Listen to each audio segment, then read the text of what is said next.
इन वृक्षों को क्यों काट रहे हो? ऐसा करना महापाप है, इसीलिए तुम सब यहाँ से चले जाओ और इन वृक्षों को अपनी क्रूरता का शिकार मत बनाओ। ए बालक, तो तुम हमें ये शिक्षा दे रहे हो कि हमें क्या करना चाहिए और क्या नहीं? तुम जानते नहीं हम राजा के सैनिक हैं।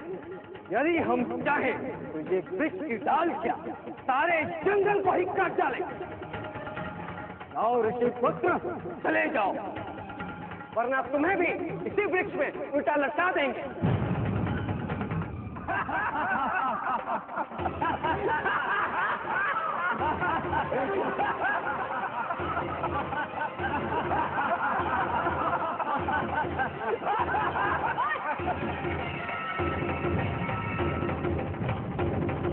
लटकाना चाहते हो ना? आओ।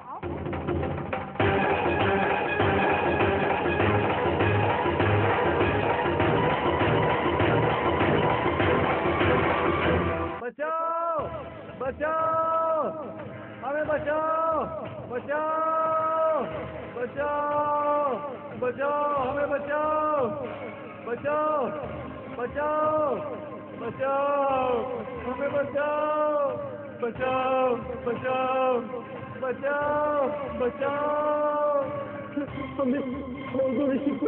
हमें क्षमा कर दो, हमसे बहुत बड़ी भूल हो गई। अब हम ऐसा दुस्साहस कभी नहीं करेंगे। हमें नहीं पता था कि तुम सचमुच इतने बलशाली हो।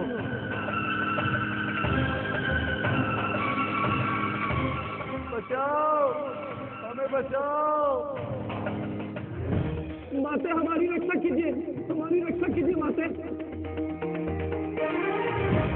परशुराम, तुमने इन सैनिकों को इस प्रकार से दंडित क्यों किया है? माते, ये सैनिक राजा के सैनिक। माते, आपने ही शिक्षा दी है ना कि राजा के सैनिक का कर्तव्य होता है कि अपने राज्य के सब जीव जंतुओं की रक्षा करे। किंतु ये सभी तो इस वन के निर्दोष वृक्षों को काट रहे थे, इसीलिए मैंने इन्हें दंडित किया। हमारी रक्षा कीजिए माते, हमें इस जाल से मुक्त कीजिए। हम तो यहाँ केवल झाड़ों को काटने के लिए आए थे, हमें क्षमा कीजिए। परशुराम, क्या तुम ये भूल गए कि तुम्हारे पिताश्री ने तुम्हें क्या शिक्षा दी है? एक ब्राह्मण का धर्म होता है कि सभी को सही मार्ग दिखाए, सभी जीवों की सहायता करे। एक ब्राह्मण का हृदय इतना कठोर नहीं हो सकता। जानता हूँ माते, और मैंने इन सभी को चेतावनी भी दी। मैंने इन्हें इस पेड़ के फल को खाने से नहीं रोका था, किंतु ये तो व्यर्थ ही इस पेड़ को काट रहे थे, इसीलिए मैंने इन्हें दंडित किया है। आप कहती हैं तो मैं इनको मुक्त कर देता हूँ।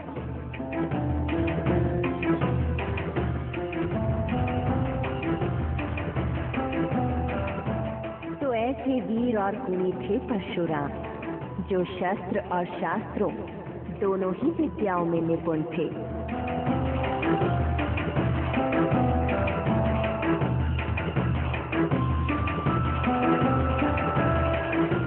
तो परशुराम ही वो पौत्र है जिसमें ब्राह्मण और क्षत्रिय दोनों के गुण सम्मिलित हैं।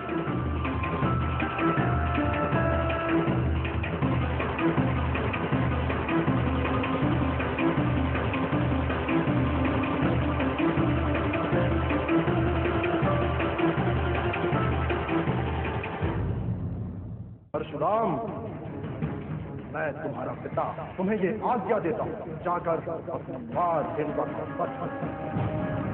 ये तुम्हारे पिता की आज्ञा है। पिताश्री, आपकी आज्ञा का पालन करना ही मेरा धर्म है। आपकी इच्छा अनुसार मैं माताश्री का वध अवश्य करूंगी।